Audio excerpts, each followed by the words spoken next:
Hi friends, welcome to Rishu cooking channel. ನಿಮ್ಮ ಮನೇಲಿ ಏನಾನ ಪುದೀನ ಸೊಪ್ಪು ತಂದರೆ ಈ ಥರ ಒಂದ್ಸಲಿ ಗೊಜ್ಜನ್ನ ಮಾಡಿ ಇಟ್ಕೊಳ್ಳಿ. ಈ ಗೊಜ್ಜು 1 ಮಂತ್ ಗಂಟ ಸ್ಟೋರ್ ಮಾಡಿ ಇಟ್ಕೊಬೋದು. ಈ ಗೊಜ್ಜಿದ್ರೆ ಫಟಾಫಟ್ ಅಂತ ಕೆಲವೇ ನಿಮಿಷಗಳಲ್ಲಿ ಪುದೀನ ರೈಸ್ನ ರೆಡಿ ಮಾಡ್ಕೊಬೋದು. ಇನ್ನೇನು ಸ್ಕೂಲ್ ಶುರು ಆಗಿದೆ, ಮಕ್ಕಳು ಲಂಚ್ ಬಾಕ್ಸ್ಗೆ ಆಫೀಸ್ಗೆ ಹೋಗೋರು ಯಾರು ಬೇಕಾನ ಈ ಥರ ಫಟಾಫಟ್ ಅಂತ ಮಾಡ್ಕೊಂಡು ತೊಗೊಂಡು ಹೋಗ್ಬೋದು. ತುಂಬ ಚೆನ್ನಾಗಿರುತ್ತೆ ಟೇಸ್ಟು. ಹಾಗಾದರೆ ರೆಸಿಪಿ ಸ್ಟಾರ್ಟ್ ಮಾಡೋಣ ಬನ್ನಿ. ಇಲ್ಲಿ ನಾನು 1 ಕಟ್ ಆಗೋಷ್ಟು ಪುದೀನನ ನೀಟಾಗೆ ಎಲೆ ಎಲ್ಲ ತೆಗೆದು ವಾಶ್ ಮಾಡಿ ಇಟ್ಕೊಂಡಿದ್ದೀನಿ. ಅರ್ಧ ಹಿಡಿಯಷ್ಟು ಕೊತ್ತಂಬರಿ ಸೊಪ್ಪು, ಒಂದು 8ರಿಂದ 10 ಹಸಿಮೆಣ್ಸಿನ್ಕಾಯಿ, 1 ಗೆಡ್ಡೆ ಬೆಳ್ಳುಳ್ಳಿ, 1 ಇಂಚು ಶುಂಠಿ. ನಾನಿಲ್ಲಿ ಮಿಕ್ಸಿ ಜಾರಿಗೆ ಹಸಿಮೆಣ್ಸಿನ್ಕಾಯಿ, ಶುಂಠಿ, ಬೆಳ್ಳುಳ್ಳಿ ಎಲ್ಲ ಸೇರಿಸ್ತಾ ಇದ್ದೀನಿ. ಹಾಗೆ 1 ಟೇಬಲ್ ಸ್ಪೂನ್ ಆಗೋಷ್ಟು ಮೆಣಸು, 1 ಟೇಬಲ್ ಸ್ಪೂನ್ ಆಗೋಷ್ಟು ಜೀರಿಗೆ, ಒಂದೇ ಒಂದು ಏಲಕ್ಕಿನೂ ಕೂಡ ಸೇರಿಸ್ತಾ ಇದ್ದೀನಿ. ಮತ್ತು ನಾವಿಲ್ಲಿ ವಾಶ್ ಮಾಡಿಟ್ಟಿರುವಂತಹ ಪುದೀನ ಸೊಪ್ಪು, ಕೊತ್ತಂಬರಿ ಸೊಪ್ಪನ್ನು ಸೇರಿಸ್ತಾ ಇದ್ದೀನಿ. ಇದಕ್ಕೆ ಎಷ್ಟು ಬೇಕೋ ಅಷ್ಟು ನೀರು ಹಾಕಿ ಫೈನ್ ಪೇಸ್ಟಾಗಿ ರುಬ್ಕೊಬೇಕು. ಈ ಇನ್ಸ್ಟೆಂಟ್ ಪುದೀನ ರೈಸು ಒಂದ್ಸಲಿ ಟ್ರೈ ಮಾಡಿ, ತುಂಬ ಟೇಸ್ಟಾಗಿರುತ್ತೆ. ಮಕ್ಕಳು ಅಂತೂ ತುಂಬ ಇಷ್ಟಪಟ್ಟು ತಿಂತಾರೆ. ನೋಡಿ, ಇಷ್ಟು ಫೈನ್ ಪೇಸ್ಟ್ ಆದರೆ ಸಾಕು. ಇದಕ್ಕೆ ನಾನು ಒಂದು ಕಡಾಯಿಗೆ ನೆಕ್ಸ್ಟು 5ರಿಂದ 6 ಟೇಬಲ್ ಸ್ಪೂನ್ ಆಗೋಷ್ಟು ಆಯಿಲ್ನ ಹಾಕ್ತಾಯಿದ್ದೀನಿ. ಆಯಿಲ್ ಬಿಸಿ ಆದಮೇಲೆ ನಾವು ರುಬ್ಬಿರೋ ಅಂತಹ ಪೇಸ್ಟ್ನ ಇದಕ್ಕೆ ಹಾಕ್ತಾಯಿದ್ದೀನಿ. ಇದರಲ್ಲಿರೋ ನೀರಿನ ಅಂಶ ಕಂಪ್ಲೀಟ್ಲಿ ಡ್ರೈ ಆಗಬೇಕು, ಅಲ್ಲಿ ತನಕ ನೀಟಾಗೆ ಫ್ರೈ ಮಾಡಬೇಕು. ಇದು ಬೆಂದು ಕಲರ್ ಚೇಂಜ್ ಆಗುತ್ತೆ, ಅಲ್ಲಿ ತನಕ ನೀಟಾಗೆ ಬಾಯ್ಲ್ ಮಾಡ್ಕೊಬೇಕು. ಇದಕ್ಕೆ ರುಚಿಗೆ ತಕ್ಕಷ್ಟು ಉಪ್ಪು ಹಾಕಿ ನಾನು ನೀಟಾಗೆ ಫ್ರೈ ಮಾಡ್ತಾಯಿದ್ದೀನಿ. ಇದು ಫ್ರೈ ಆದಮೇಲೆ ನಾನು ಲಿಡ್ನ ಕ್ಲೋಸ್ ಮಾಡಿ ಒಂದು 7ರಿಂದ 8 ನಿಮಿಷಗಳ ಕಾಲ ಬೇಯಿಸ್ಕೊಬೇಕು. ಇದರಲ್ಲಿ ಸುತ್ತ ಎಣ್ಣೆ ಬಿಟ್ಟು ಕಲರ್ ಚೇಂಜ್ ಆಗುತ್ತೆ, ಅಲ್ಲಿ ತನಕ ಇದನ್ನು ಬೇಯಿಸ್ಕೊಬೇಕಾಗತ್ತೆ.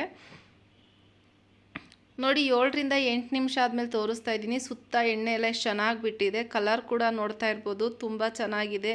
ನಾವು ಯಾವುದೇ ಥರ ಫುಡ್ ಕಲರ್ ಆ್ಯಡ್ ಮಾಡ್ದೇನೆ ಕಲರ್ ಮಾತ್ರ ನ್ಯಾಚುರಲ್ಲಾಗೆ ಎಷ್ಟು ಚೆನ್ನಾಗಿ ಕಾಣಿಸ್ತಾ ಇದೆ ನೋಡಿ. ಪುದೀನ ಫ್ಲೇವರ್ ಅಂತೂ ಮನೆಯೆಲ್ಲ ಘಮ ಘಮ ಅಂತ ಇರುತ್ತೆ. ಒಂದ್ಸಲಿ ಟ್ರೈ ಮಾಡ್ತೀರಲ್ಲ ನೀವು. ನೋಡಿ, ಕಲರ್ಫುಲ್ಲಾಗಿದೆ. ಇದನ್ನು ಒಂದು ಬಾಕ್ಸಿಗೋ, ಹೇರ್ ಟೈಟ್ ಕಂಟೈನರ್ಗೋ, ಗ್ಲಾಸ್ ಬಾಕ್ಸ್ಗೋ ಯಾವುದಕ್ಕನ ಹಾಕಿ 1 ಮಂತ್ ಗಂಟ ಸ್ಟೋರ್ ಮಾಡಿ ತುಂಬ ಚೆನ್ನಾಗಿರುತ್ತೆ. ಇದನ್ನೇ ಯೂಸ್ ಮಾಡಿಕೊಂಡು ನಾವು ಪುದೀನ ರೈಸ್ ಹೇಗೆ ಮಾಡೋದು ಅಂತ ನೋಡೋಣ.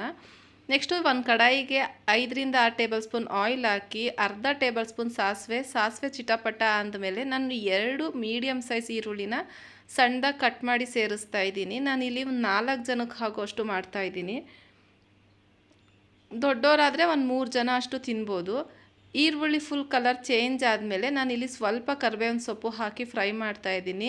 ಇಲ್ಲಿ ನಾನು 7ರಿಂದ 8 ಗೋಡಂಬಿನ ಸೇರಿಸ್ತಾ ಇದ್ದೀನಿ. ಗೋಡಂಬಿ ಇಷ್ಟ ಇದ್ದರೆ ಹಾಕ್ಕೊಳ್ಳಿ, ಇಲ್ದಿದ್ರೆ ಸ್ಕಿಪ್ ಮಾಡ್ಬೋದು. ಹಾಕಿದ್ರೆ ತುಂಬ ಚೆನ್ನಾಗಿರುತ್ತೆ. ಅದ್ರ ಜೊತೆನೂ ಹಸಿ ಬಟಾಣಿ ಹಾಕಿ ಫ್ರೈ ಮಾಡ್ತಾಯಿದ್ದೀನಿ. ಹಸಿ ಬಟಾಣಿ ಇಲ್ಲಾಂದರೆ ನೀವು ಒಣಗಿರೋ ಬಟಾಣಿನ ರಾತ್ರಿನೇ ನೆನೆಸಿ ಹಾಕ್ಕೊಂಡು ಮಾಡ್ಕೊಬೋದು, ತುಂಬ ಚೆನ್ನಾಗಿರುತ್ತೆ. ನಾನಿಲ್ಲಿ ಒಂದು ದೊಡ್ಡ ಸೈಜ್ದು ಟೊಮ್ಯಾಟೊನೂ ಸಣ್ಣದಾಗಿ ಕಟ್ ಮಾಡಿ ಫ್ರೈ ಮಾಡ್ತಾಯಿದ್ದೀನಿ. ಟೊಮ್ಯಾಟೊ ಸ್ವಲ್ಪ ಮೆತ್ತಗಾದರೆ ಸಾಕು, ತುಂಬ ಸಾಫ್ಟ್ ಆಗೋ ಅವಶ್ಯಕತೆ ಇಲ್ಲ.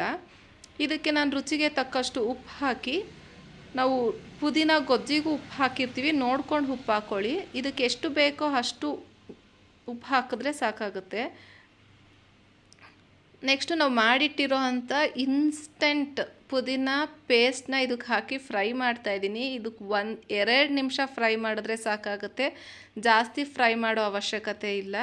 ನೆಕ್ಸ್ಟು ನೋಡಿ, ರೈಸ್ನ ಈ ಥರ ಪುಡಿಯಾಗಿಯೇ ಉದ್ರುದ್ರಾಗಿದ್ರೇ ಚೆನ್ನಾಗಿರೋದು ಪುದೀನ ರೈಸು. ಒಂದು ಸ್ವಲ್ಪ ಉದ್ರುದ್ರಾಗೆ ಮಾಡ್ಕೊಳ್ಳಿ, ಆವಾಗೇ ಪುದೀನ ರೈಸ್ ಟೇಸ್ಟ್ ಚೆನ್ನಾಗಿರುತ್ತೆ.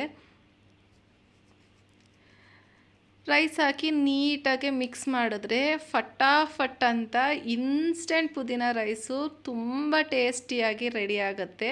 ನಾನು ಮೇಲ್ಗಡೆ ಇಲ್ಲಿ ಅರ್ಧ ನಿಂಬೆಹಣ್ಣಿನ ರಸ ಹಾಕ್ತಾಯಿದ್ದೀನಿ.